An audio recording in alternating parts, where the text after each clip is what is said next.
আসসালামু আলাইকুম, কেমন আছেন সবাই? আজকে আমাদের সোমবার আর এখন বাজে দুপুর 1:30 অলমোস্ট।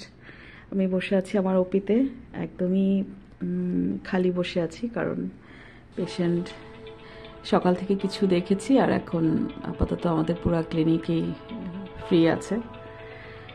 ডেন্টাল পেশেন্ট ছিল আজকে 4-5টা আর জিপি পেশেন্ট ছিল কয়েকটা মাত্র। তো এখন ভাবলাম যে বসে বসে কি করব, তো একটা ভিডিও ক্লিপ নিচ্ছি আর হচ্ছে একটা আমার পরিচিত একজনের ভিডিও দেখছিলাম, ইউটিউব ভিডিও, তো আমি এনজয় করছিলাম।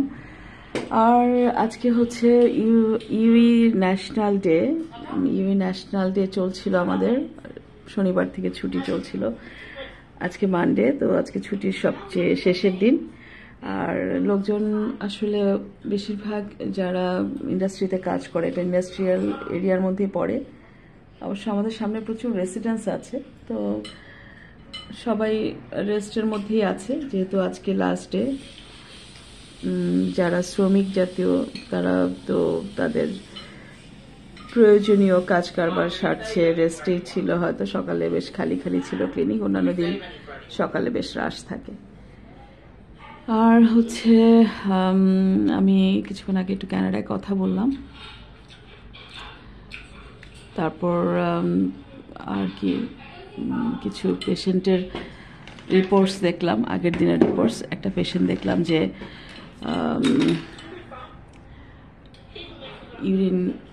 ইউরিন রুটিন করিয়েছিলাম, তার ইউরিনে প্রায় অলমোস্ট 4+ স্টোন। তো স্টোন আসলে এখানে ইউরেট, ফসফেট, ক্যালসিয়াম, অক্সালেট স্টোনটাই বেশি।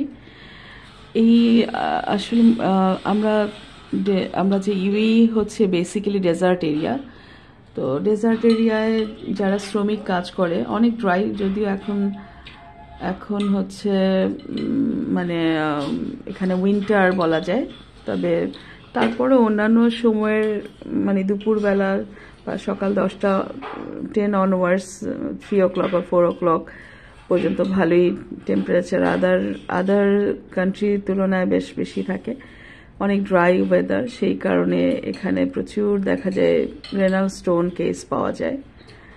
আর তার মধ্যে ইউরেট, অক্সালেট স্টোন, এদের যে পানি, ওরা যে পানি ড্রিঙ্ক করে, যারা কাজ করে যে সাইটে, বিভিন্ন কনস্ট্রাকশন সাইটে, ওখানে যে পানি দেয়া হয় ওদের সবসময় পানি অ্যাভেলেবেল থাকে, কুলার, সেখানে হয়তো ভালো ফিল্টার হয়তো থাকে না।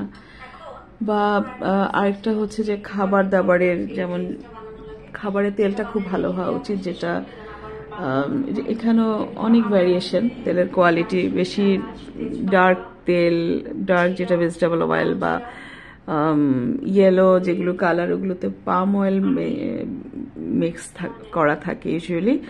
তো যারা পিপল ওরা তো একটু চিপার দিকেই খায়, শ্রমিকরা একটু চিপার যেগুলো সেলে থাকে, যেগুলো একটু বেশি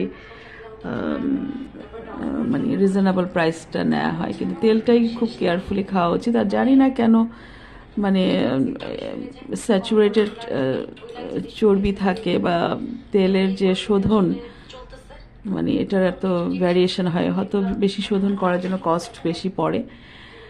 তো এই আর কি, এখানে প্রচুর স্টোন কেস পাওয়া যায়, রেনাল স্টোন।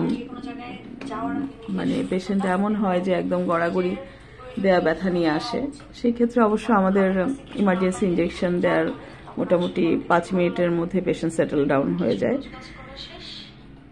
আর এই তো যেমন রেড মিটটা একটু অ্যাভয়েড করতে হবে যাদের রেনাল স্টোন আছে। রেড মিট থেকে মানে এন্ড যে মেটাবলিজম, যে এন্ড পার্ট যেটা ফুডের, পিউরিন থেকে ইউরিক অ্যাসিড, ইউরেট, স্টোন তৈরি হয়। অক্সালেট, ফসফেট যে সমস্ত খাবারে বেশি থাকে, যেমন টমেটো, বিটরুট, তারপর হচ্ছে পালং শাক যেমন রেনাল স্টোন কেসে কমপ্লিটলি অ্যাভয়েড করা উচিত, প্রচুর অক্সালেট থাকে, ফসফরাস থাকে। তো পালং শাক, tomato, beetroot, red meat, can product, ক্যানের যে ফুডগুলো আছে, কিডনি বিন, অন্যান্য বিনস, তো এগুলো আসলে কম খাওয়া উচিত। আর পানিটা পিউরিফাইড ওয়াটার, যেগুলো ভালো গ্যালন, বড় বড় গ্যালন থাকে, ওই পানিগুলো খেলেই ভালো। মানে পিউরিফাইড একটু একটু দামের দিকে, একটু মোটামুটি স্ট্যান্ডার্ড দামের পানিগুলো খেলে ভালো। ওগুলো ভালো করে পিউরিফাই করা থাকে, ফিল্টার করা থাকে। তো এই তো বসে বসে আর কি করব, একটু কথা বললাম। আর এখানে প্রচুর মেয়ে লেডি পেশেন্ট আসে যাদের প্রচুর ইউরিনারি ট্র্যাক্ট ইনফেকশন থাকে, কারণ অ্যাকচুয়ালি ইউরিনারি সাইডে যে ভ্যাজাইনাল সাইডে যে ওদের হাইজিন মেনটেনটা হয়তো ঠিকমতো হয় না, তারপর হয়তো মাল্টিপল পার্টনার্স ইউজের জন্য প্রচুর ইনফেকশন কেস। এগুলো আসলে একটু কেয়ারফুল হওয়া উচিত, প্রোটেকশন থাকা উচিত, এই আর কি। তো আমি বসে বসে আসলে কম্পিউটারে নানা ধরনের জার্নাল, হেলথ টিপস এগুলো পড়া বা নিজস্ব লেখাপড়া, এছাড়া তো কাজ, যখন পেশেন্ট আসে, পেশেন্ট দেখি, বা কোনো স্মল মাইনর প্রসিডিওর বা ইনজুরি রিপেয়ার, আদারওয়াইজ এখানে আমার রুমে বসে নামাজ পড়া বা স্টাফদের কমিউনিকেশন করা, স্টাফরা কী করছে, নার্সদের বিভিন্ন অ্যাক্টিভিটিগুলো মনিটর করা, এই তো কাজ। তো রেখে দিচ্ছি আজকে। মার্লিন বসে আছে, রিসেপশনের কাজ করছে, ওকে অনেকগুলো ইন্স্যুরেন্সের কাজ দিয়েছি আমি। আর এখনই হয়তো এসে বলবে যে লাঞ্চ করতে যাবে। তো আমি একটু নামাজ পড়বো আজকে, এখন রেখে দিচ্ছি। আজকের মতো এখানে বিদায়। আল্লাহ হাফেজ, ভালো থাকবেন।